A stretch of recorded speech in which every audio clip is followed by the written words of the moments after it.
Dans Jean chapitre 5, le verset 5 à 7, il est dit, là se trouvait un homme malade depuis 38 ans. Jésus l'ayant vu coucher et sachant qu'il était malade depuis longtemps, lui dit, veux-tu être guéri? Le malade lui répondit, Seigneur, je n'ai personne pour me jeter dans la piscine quand l'eau est agitée. Et pendant que j'y vais, un autre descend avant moi.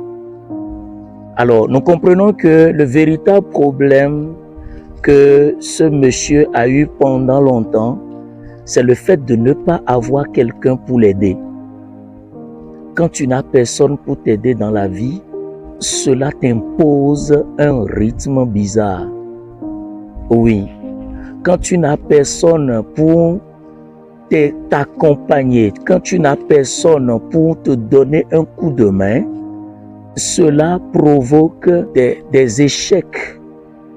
Voilà, ce n'est pas tout échec, ce n'est pas toute lenteur dans la vie qui est synonyme de nonchalance, de paresse et tout, non.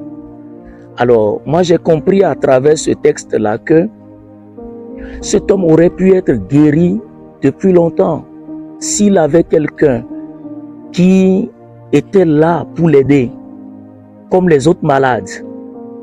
Mais il s'est fait qu'il n'avait personne. Il n'avait personne. Peut-être qu'à un moment donné, peut-être qu'au début de sa maladie, il y avait des gens qui se sont intéressés à lui.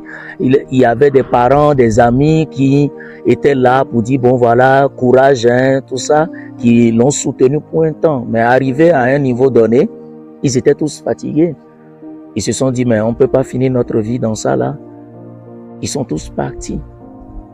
Et cet homme, il expose son cas à Jésus. Il dit, mais je n'ai personne pour m'aider à entrer dans la piscine lorsqu'elle est agitée par l'ange qui descendait de temps en temps. Bien-aimé dans le Seigneur, lorsque nous n'avons personne, c'est difficile. C'est difficile. Il y a des gens qui peuvent peut-être t'aider. Il y a des gens qui peuvent te donner juste un coup de main pour te faire monter plus rapidement. Il y a des gens, peut-être tu es devant une porte que tu es en train de frapper, qui refuse de s'ouvrir, mais il y a des gens qui ont la clé pour ouvrir cette porte-là. Oui. Et il se fait qu'aujourd'hui, nous sommes dans un monde où l'égoïsme est en train de prendre le pas, jour après jour. L'égoïsme grandit, même dans l'église du Seigneur. Le chacun pour soi. C'est vraiment dommage.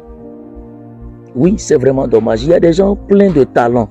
Il y a des gens qui ont, je vous dis, des talents exceptionnels, mais qui n'arrivent jamais à s'en sortir dans la vie juste parce qu'ils n'ont personne pour leur tendre la main. Juste parce qu'ils n'ont personne pour les pousser. Juste un coup de pouce. J'ai vu l'image d'un cerf qui s'est retrouvé par mégarde, coincé entre deux rochers. Et je vous dis que ce cerf-là est resté là à lutter jusqu'à ce que la mort est intervenue. Et il ne restait que le squelette. Je vous montre l'image en dessous. Alors, écoutez, ce cerf-là avait juste besoin d'un coup de pouce. Juste une main pour l'aider. Oui, il y a des moments comme ça, vous êtes coincé. Et franchement, quelle que soit votre habileté, vous n'arrivez pas à vous en sortir. Vous avez juste besoin d'une main pour vous aider. Juste un coup de pouce pour prendre un nouvel envol, pour aller plus loin, pour atteindre rapidement un objectif. Mais sans cette aide-là, un objectif que vous pouvez rapidement atteindre va devenir quelque chose qui vous prend une éternité. Bien-aimés dans le Seigneur, il y a des gens qui m'écoutent qui certainement sont dans ce cas.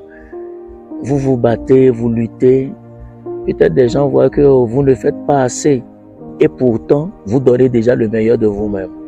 Votre problème, c'est que vous n'avez pas quelqu'un pour vous donner un coup de main. Je prie que le Seigneur vous donne cette personne en cette saison. Je prie que Dieu puisse vous faire rencontrer une aide divine. Comme Mephibosheth qui était replié à Lodébar, caché loin alors du palais. Et à un moment donné, il a fallu juste un appel. Voilà, David a dit de venir. Et Mephibosheth se rend au palais et c'est fini. Juste un coup de main, juste un appel. Et puis la vie de Mephibosheth a changé pour toujours. Je prie que le Seigneur pourvoie, que le Seigneur puisse te faire rencontrer quelqu'un qui va t'aider en cette saison de ta vie. Parce que tu es véritablement dans le besoin.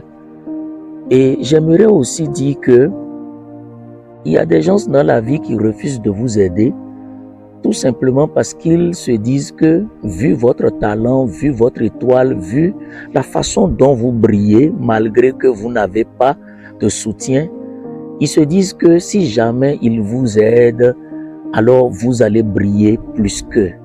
Vous allez vous retrouver à un niveau plus élevé que là où les autres y sont en ce moment. Et pour cela, ils refusent de vous aider. Je vois certains qui sont comme des aigles qui volent au haut dans le ciel et qui peuvent aider leurs prochains à voler aussi. Mais ils ne le font jamais.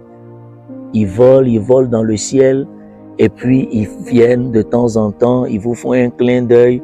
Ah, tu es là? Ah, du courage, hein, tu as compris, il faut bosser fort, hein? Et puis ils remontent encore dans les airs. C'est pas normal.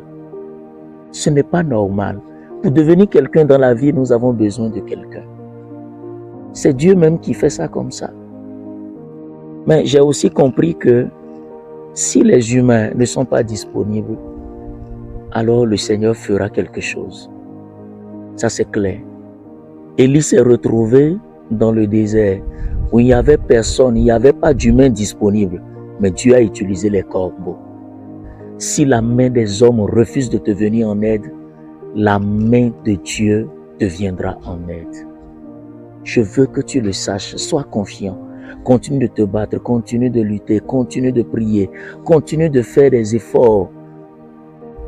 Un jour, le Seigneur viendra à toi comme il est allé vers ce paralytique-là. Il lui a demandé, veux-tu être guéri? Le Seigneur voulait réveiller en lui ce désir. Le Seigneur voulait raviver cette flamme en lui. Parce que pendant longtemps, les échecs répétés, il s'élevait, il allait au bord de la piscine, mais avant qu'il n'arrive, oh, c'est fini. Quelqu'un a déjà pris la place. Il revenait se coucher, découragé, triste. Mais ce qui m'intéresse dans la vie de cet homme, c'est que il n'est pas rentré chez lui. Il est resté là. Même s'il n'attendait plus grande chose, il est resté quand même accroché, il est resté. Reste accroché au Seigneur, reste accroché à ta foi. Tiens ferme, s'il te plaît. Peut-être que tu ne sais pas d'où viendra le secours, mais quand même, tiens ferme, le secours viendra. Un de ces jours, voilà, Jésus qui se présente. Et puis, le Seigneur va débloquer la situation de cet homme pour toujours. Jésus va lui dire, lève-toi, prends ton lit et marche. Depuis que les gens étaient au bord de cette piscine, c'est la première fois où quelqu'un a été guéri de cette manière. Alors, ton cas sera un cas particulier. Le Seigneur va résoudre ton cas de façon particulière. Je ne le dis pas pour te donner juste la joie, mais je le dis parce que nous parlons de Dieu. Nous parlons du Seigneur à qui rien n'est impossible. Il n'y a pas un moyen que le Seigneur voudra utiliser pour toi, pour te venir en aide, pour te sortir de ces déboires. Et on dira que ce moyen n'a pas marché. Non. Le Seigneur, il peut faire tout ce qu'il veut, quand il veut, comme il veut, à tout moment. Donc, s'il te plaît, crois au Seigneur. Que Dieu te bénisse. Et que ma prière, c'est que avant qu'il ne soit trop tard, que l'aide te parvienne. Je me souviens de Jérémie qui s'était retrouvé jeté dans cette citerne-là. Mais le Seigneur a suscité l'eunuque et bien d'autres personnes. Et ils se sont levés pour aller délivrer alors Jérémie. Et qu'est-ce qu'ils ont dit? Allons le délivrer avant qu'il ne soit trop tard. Oui, il y a un trop tard, c'est vrai. Mais par la grâce de Dieu, avant qu'il ne soit trop tard, le Seigneur pourvoira le secours. Il pourvoira le secours. Crois, crois et crois encore. Que Dieu te bénisse. Amen.